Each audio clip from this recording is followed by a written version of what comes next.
Hello everyone, welcome back to my YouTube channel. तो आज हम कौन सा टॉपिक पढ़ने वाले हैं? स्टीरियो केमिस्ट्री की बेसिक्स कुछ हम आज जानेंगे।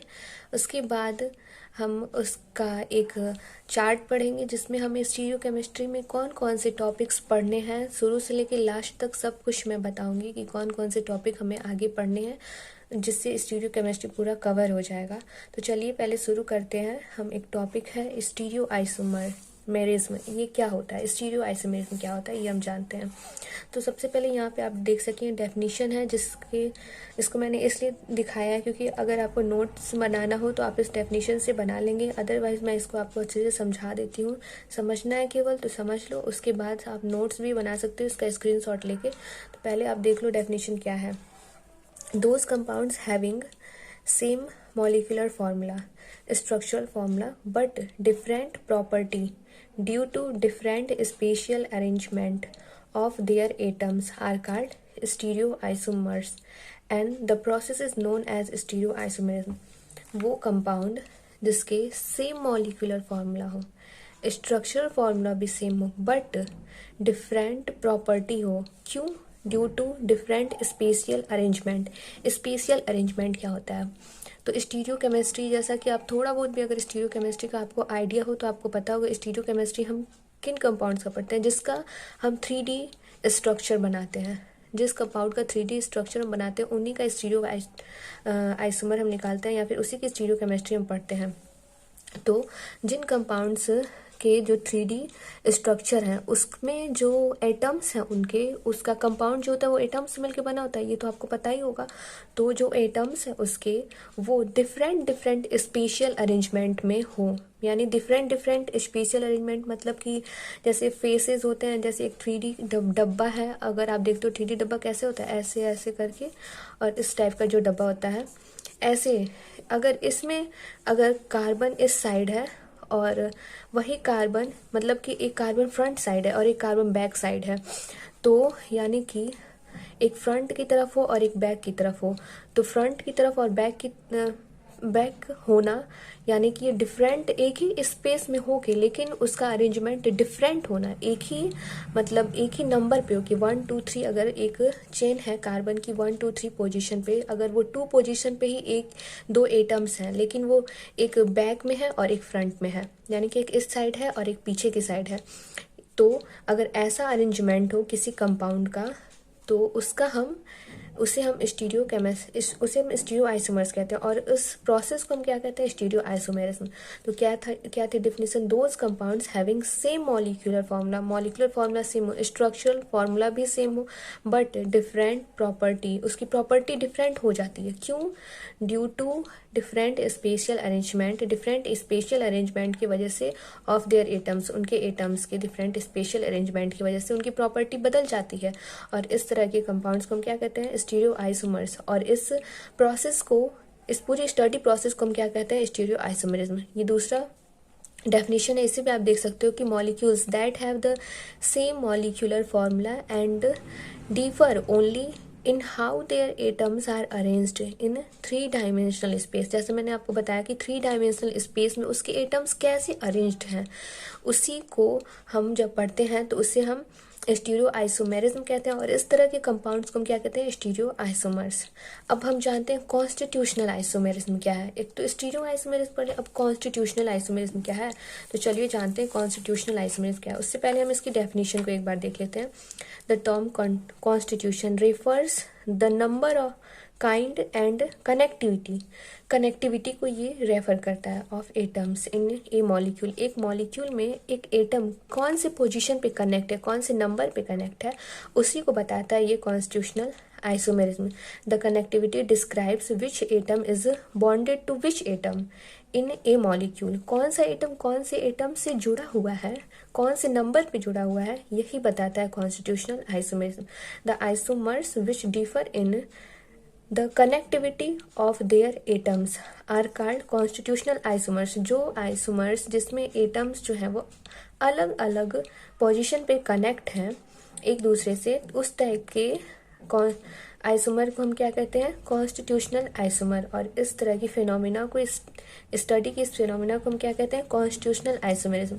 तो आप देख सकते हो यहाँ पे मैंने एक डब्बा बना रखा है, उसमें क्या लिखा है, स्टीरियो आइसोमर्स जो मैंने पहले बताया, एंड कॉन्स्टिट्यूशनल आइसोमर्स, ये दोनों एक दूसरे के इक्वल नहीं होते हैं। यानी कि स्टीरियो आइसोमर में जो हम पढ़ते हैं वो कुछ और होता है, और कॉन्स्टिट्यूशनल आइसोमर में जो हम पढ़ते हैं वो कुछ और होता है। ये सारा सब कुछ कैसे क्लियर होगा, इसके लिए हम क्या जानेंगे, एक एग्जाम्पल देखेंगे, उससे सब कुछ क्लियर हो जाएगा। तो चलिए, तो ये आप देख सकते हो कि ये एग्जाम्पल है स्टीरियो आइसोमर्स का, और ये है कॉन्स्टिट्यूशनल आइसोमर्स का। स्टीरियो आइसोमर में आप देख सकते हो ये इनैंसियोमर है एक दूसरे के। जब हम आगे पढ़ेंगे इसका जो चार्ट, उसमें मैं आपको बताऊंगी इनैंसियोमर्स कहाँ पे आता है, और आगे और भी वीडियोस में बनाऊंगी, उसमें इनैंसियोमर एंड डायस्टीरियोमर को पढ़ेंगे। ये तो सेकेंडरी चीज़ है। पहले अभी हम यहाँ पे क्या जान रहे थे, ये कि ये स्टीरियो आइसोमर क्या होता है। ये दो देखो आप, ये दोनों सेम है, इसमें सेम चेन है, 1 2 3 4 5 कार्बन है, 1 2 3 4 5 सेम है। सेकंड पोजीशन पे ब्रोमीन है, यहाँ पे भी सेकंड पोजीशन में ब्रोमीन है। लेकिन ये देखो आप, ये यहाँ पे ये ऐसा स्ट्रक्चर क्यों बना है, एक फ्रंट के लिए होता है, एक बैक के लिए होता है, एक डैश होता है और एक सैडेड होता है। यानी कि ये जो पोजीशन, ये जो स्ट्रक्चर है, यानी ये सॉलिड डैश आपको दिख रहा है, यहाँ पे शेडेड लाइंस हैं।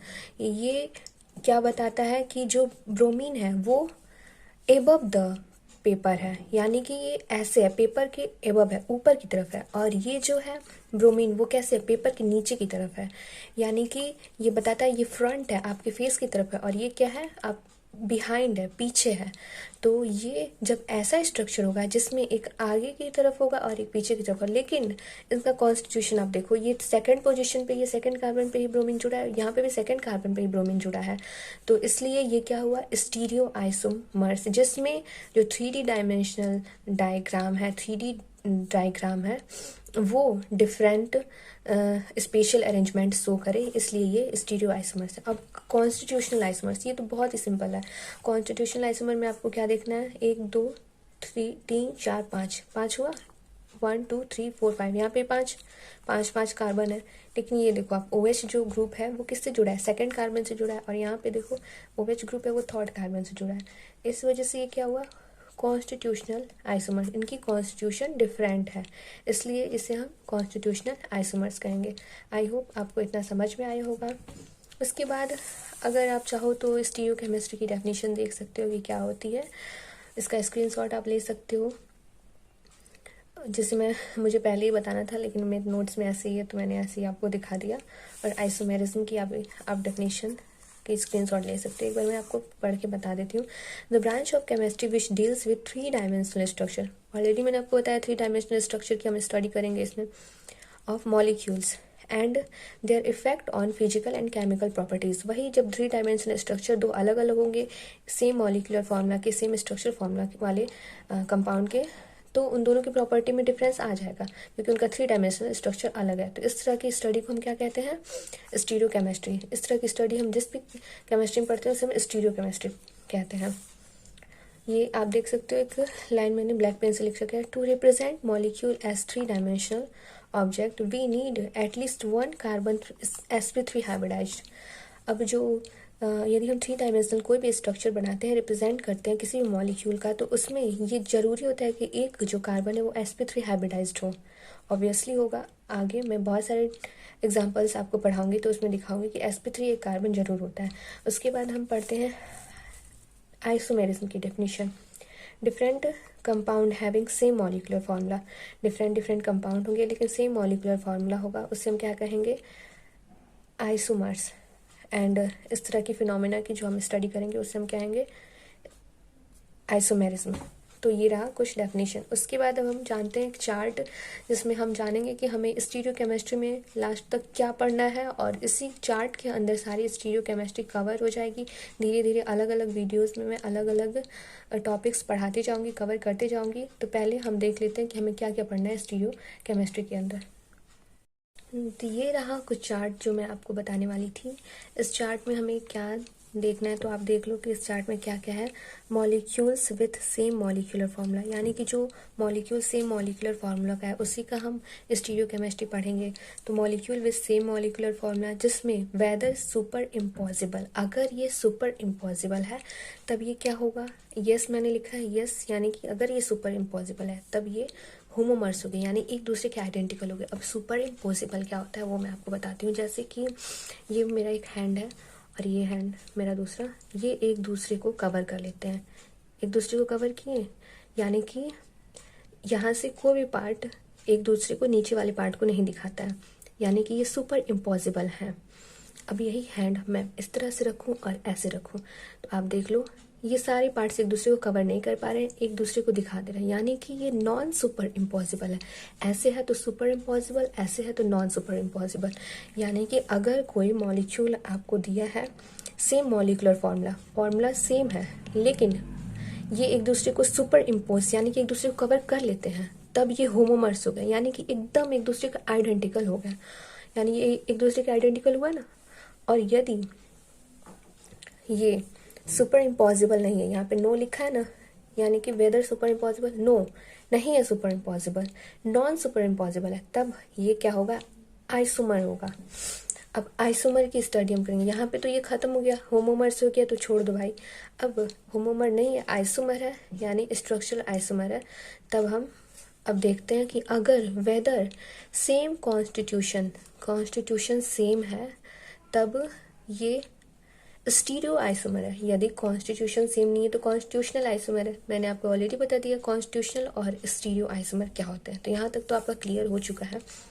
तो यदि कॉन्स्टिट्यूशन सेम है तो स्टीरियो आइसोमर है। अब स्टीरियो आइसोमर कौन कौन से पार्ट में बैठे हुए हैं, इसमें कन्फ्यूरेशनल आइसोमर और ये है कन्फर्मेशनल स्टीरियो आइसोमर। इस वीडियो में बताना पॉसिबल नहीं है, इसलिए मैं बस इसका डिफ्रेंशिएशन आपको बताते जा रही हूँ, मतलब क्या क्या किस किस पार्ट में ये बटा हुआ है ये मैं आपको बस बताऊंगी। तो कॉन्फिगरेशनल आइसोमर, स्टीरियो आइसोमर जो कि ऑप्टिकल आइसोमेरिज्म और ज्योमेट्रिकल आइसोमेरिज्म में बटा है, और कॉन्फिगरेशनल स्टीरियो आइसोमर जो Newman projection and sawhorse projection में बटा है।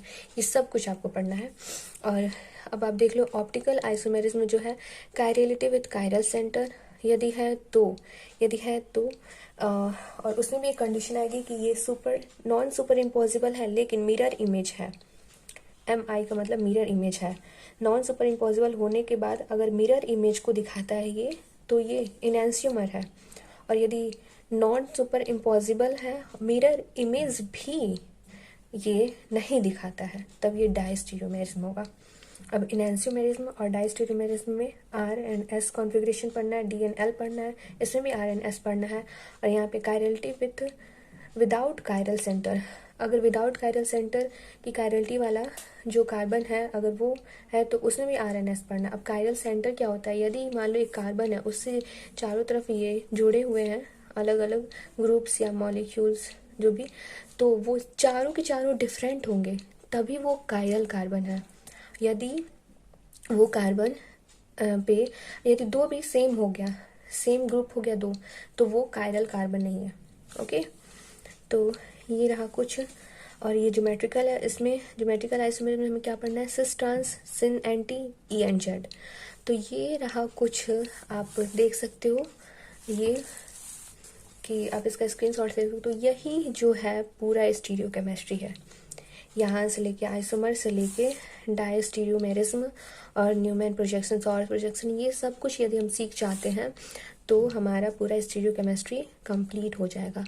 और यदि हम ये नहीं सीखते हैं तो ऑर्गेनिक केमिस्ट्री पढ़ना हमारे लिए वेस्ट है, क्योंकि सब कुछ स्टीरियोकेमिस्ट्री पे ही डिपेंड करता है। छोटी छोटी स्टीरियोकेमिस्ट्री में अगर थोड़ा सा डिफरेंस आ गया दो मॉलिक्यूल बीच में तो वो बहुत ज़्यादा हमारे रिएक्शन पे इफ़ेक्ट करता है। तो स्टीरियोकेमिस्ट्री बहुत ही ज़्यादा इम्पॉर्टेंट है। और इन्हीं के साथ मैं अपना वीडियो ये ख़त्म करने जा रही हूँ। आप इसका स्क्रीनशॉट ले सकते हो इस पूरे चार्ट का।